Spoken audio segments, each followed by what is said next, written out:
Could Kraven the Hunter hunt down these horror monsters in these movies? Shout out to this comment right here for the idea. And if you have an idea for a video, let me know in the comments and I see what I can do. All right, Kraven, take it away. For Jason Voorhees, we'll need a reinforced cage trap made of titanium alloy with electromagnetic locks that can withstand his brute strength. We'll also use cryogenic grenades to freeze him temporarily, taking advantage of his slowed reactions to cold, as well as explosive decoys that we'll set up to mimic campers or victims, rigged to explode when he approaches. To counter his supernatural sense of his prey, we'll also use vibration dampeners to reduce its effectiveness. For the hunting strategy, we'll lure him into a controlled area by recreating a camp environment. Since Jason is rather slow and methodical, he'll be easier to maneuver into a controlled environment. Once he's in there, we'll use the vibration dampening devices to limit his ability to sense our presence while luring him into the titanium cage trap. The cryogenic grenades will help slow him down if necessary, allowing us to use the electromagnetic locks on the cage to trap him. Explosives set up as decoys could also be effective in guiding him into the trap. For Michael Myers, we'll need tracking darts laced with neurotoxins to slow him down and monitor his movements. To anticipate his relentless pursuit, we'll place proximity mines in key areas that can explode as he draws closer. Silent stalk detectors, consisting of infrared and motion detectors, will also be placed to counter his stealthy approach. Should we need to immobilize him, we'll use heavy-duty shackle designed to lock his hands and prevent him from attacking.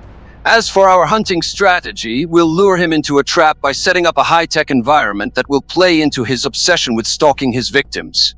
We'll lead him into a space where we've placed proximity mines and steel restraints designed to lock his limbs, immobilizing him and preventing him from attacking us. Once we have him contained, we'll be able to study him more closely and possibly find a way to stop his endless pursuit once and for all. To deal with Ghostface, we'll need voice disruptors to mimic their voice and cause confusion during the hunt. We'll also use tear gas grenades to exploit their vulnerability to gas. For capture, we'll use ambush nets, quick deployment devices that will ensnare Ghostface during their attack. To protect ourselves, we'll have combat gear, including lightweight armor to negate their knife attacks. Strategic-wise, we'll use decoy traps to outwit their reliance on theatrics and psychological games. By setting traps and decoys, we'll play into Ghostface's reliance on psychological tactics, taking advantage of their theatrical nature by setting up a web of false leads and misleading clues. And if Ghostface tries to launch an attack, we'll have ambush nets on standby to quickly ensnare them, and combat gear, including lightweight armor, to protect ourselves from any stabbing attacks. To deal with Pennywise, our tools and traps would include fear dampeners to suppress its ability to sense and exploit fear, and energy barriers to confine it to its true form within a controlled environment. Illusion disruptors would be used to counteract Pennywise's illusion. To damage him, we'd employ silver-tipped spears or blades specifically designed to harm his spider form. Our hunting strategy would be centered on mental fortitude, as Kraven would focus on resisting Pennywise's fear-based attacks in a controlled setting where such illusions are useless. With our tools and strategies in place, we'd proceed by confining Pennywise within an environment where illusions are ineffective. Using fear dampeners, energy barriers, and illusion disruptors, we'd force it to take its true form, which we'd then attack with silver-tipped weapons. Throughout the encounter, Kraven would maintain mental fortitude to resist Pennywise's fear-based assaults, thus forcing it to engage on our terms rather than its own. When dealing with Leatherface, we'd use tools like chainsaw jammers to disable his primary weapon, along with electric net launchers to incapacitate him with high-voltage shocks. Reinforced shields will be used for defense against his brutal melee attacks. We'll also use scent lures in baited traps, appealing to his predatory instincts. Our hunting strategy would involve outmaneuvering his brute strength with speed and strategy, leading him into disabling traps that neutralize his chainsaw and mobility.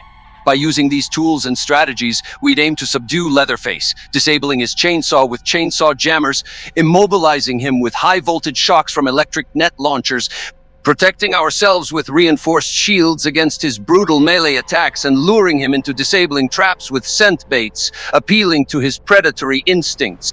By outmaneuvering his brute strength and limiting his offensive capabilities, we'd effectively neutralize his threat, allowing us to contain and transport him to a secure facility. Our tools against Jaws would include harpoon guns loaded with tranquilizers and explosives to weaken and disorient him. We'd also employ underwater nets, made from reinforced materials that we'd deploy from boats to restrict Jaws' movement. To confuse and potentially repel him, sonar disruptors would be used, emitting high-frequency sounds. The shark cage would serve as a durable platform from which we can engage Jaws underwater. In terms of our hunting strategy, we'd use my expert swimming skills and aquatic hunting techniques to lure Jaws into a trap in shallower waters where his mobility is limited. By using the combination of sonar disruptors, underwater nets, and harpoon guns, we'd hope to weaken, disorient, and limit his mobility, allowing us to trap him in the shark cage for capture and transportation to a secure facility. The predator is a formidable adversary, but we haven't come unprepared. Our tools and traps for this hunt include thermal cloaking gear to hide from its infrared vision, EMP devices to disable its advanced weaponry and cloaking tech, shock traps placed strategically to stun the predator, and vibranium-tipped weapons to counter its durability. As for our hunting strategy, I would lure the predator into a one-on-one confrontation after stripping away its technological advantages, hoping to exploit its sense of honor by engaging it on equal footing. Upon engaging the predator, we would use our thermal cloaking gear to remain concealed from its infrared vision, ensuring our movements aren't predicted. We would then deploy EMP devices to disable its advanced weaponry and disrupt its cloaking technology. Shock traps have been set up in pivotal areas to stun the predator when triggered.